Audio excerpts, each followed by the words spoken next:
This week on the program, we are taking you all access into the Yali network. While only 1,000 young Africans are selected to participate in the Mandela Washington Fellowship each year, thousands more are accommodated in the Young African Leaders Initiative network across 4 regional hubs on the continent. How does this work, and who is able to link up with the Yali network?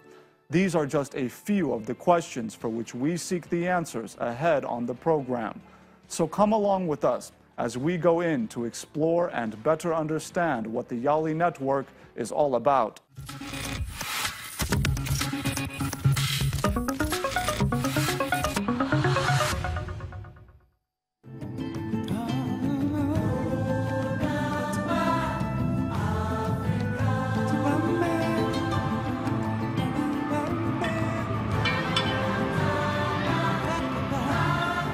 It is a busy afternoon for a select group of young African leaders in Nairobi, the Kenyan capital.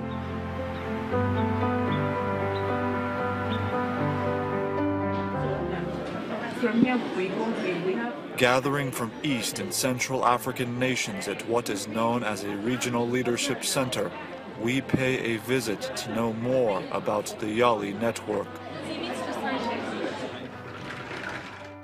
Hello, David. How are you? Welcome. Thank you so much. Thank you. Closest behind you. Sure. So this is the Regional Leadership Center? Yes, it is. For Fantastic. Some important countries in the region. Wow. Yeah. Wow. Yeah. Communications manager. I'm Susan. Nice to meet you. I'm Julie. Yeah. Welcome to the center. Thank you so much. It's a pleasure to be here. Would you like to walk around? Yeah, absolutely. Okay. Let's start do from it. this side. Okay. David Kamau heads the center in Nairobi. We have 90 participants at a time, coming from 14 countries in the region, in East and Central Africa, between the ages of 18 and 35. Okay. Right. And when they're here, they're organized along 3 tracks. So business and entrepreneurship, public management, and civic leadership.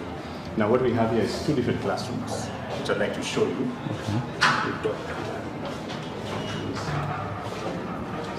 Okay. So after going through 11 weeks of training, they're here now for their final week.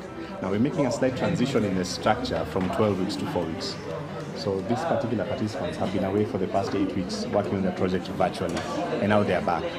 So now you can see there's a small groups trying to finalize their projects before they make their final presentations later this week.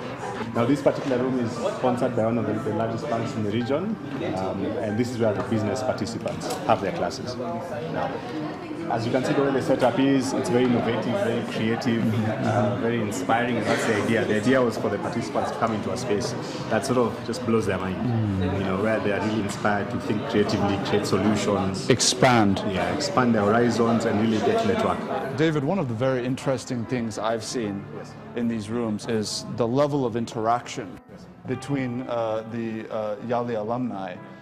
Can you talk a little bit about how this place has been designed, specifically kind of purposed for that kind of mutual engagement? And that's a good question, and it actually brings us to this space that we're in right now. I mean, if you can look and see, this is a lounge where our participants like to just hang out and sit and have conversations. And what we tried to do with the space was to create the entire space to support that type of engagement. So we've got all these lounges and sitting space, and when you walk further down, you'll see there are several booths that the participants can sit and engage in. I see. Okay. Okay. But more than that, we also have the program being very experiential and very practical.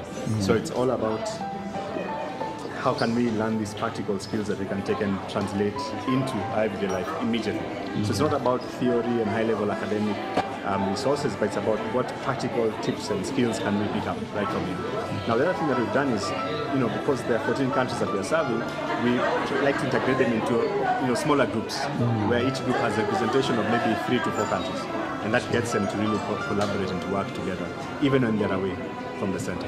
One of the things that struck me is the fact that this center caters to Yali alumni from 14 different countries. 14 different countries, yes. And so that gives one the sense that, you know, not only are they coming from diverse backgrounds, but also with diverse areas of specialization.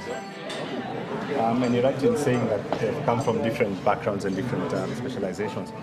Though it's still around the 3 different sectors we talked about: public management, civic leadership, and business. But within those 3, Of course, there are people who are passionate about different areas. Now, in terms of how the center has been structured, it's just in terms of all of these little spaces and nooks and crannies that the participants can sit and engage in conversations. In fact, for us, what's powerful about the center is not the physical space, but it's the conversations that happen here. Think about young people from 14 different countries, as far as Central African Republic to Sudan.